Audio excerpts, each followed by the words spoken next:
Hello everyone, আসসালামু আলাইকুম। আমি শারমিন আবারও নতুন একটি ব্লগ নিয়ে আপনাদের মাঝে হাজির হয়েছি। আশা করি যে যেখানে আছেন অনেক ভালো আছেন, সুস্থ আছেন। আমি আলহামদুলিল্লাহ অনেক ভালো আছি। তো আজকে আমি আমার পদ্ধতিতে আপনাদেরকে তরকারি রান্না করে দেখাবো। তো আমার নিজের আইডিয়া করে তরকারি রান্না করা। তো এখানে মাছ ডিম একসঙ্গে দিয়ে আলু সেদ্ধ করে দিয়ে ঝোল। এখানে আমি আলু সেদ্ধ করে নিয়েছি প্রথমে, তারপরে আলু আর ডিম সিদ্ধ করে নিয়েছি, তারপরে মাছ ভেজে নিলাম আর ডিমটাও ভেজে নিচ্ছি।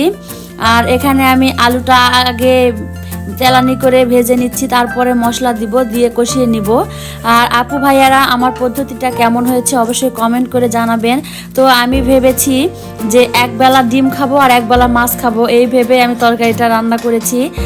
আর এইভাবে কে খায় আমি জানি না, আপনারা অবশ্যই কমেন্ট করে জানাবেন। তো আমি এটা রান্না করেছি এবং খেয়েছি, অনেক টেস্ট হয়েছে। আর আপনারা আমার পাশে থাকবেন, পাশে থাকলে অবশ্যই আমার পথ চলাটা সহজ হবে।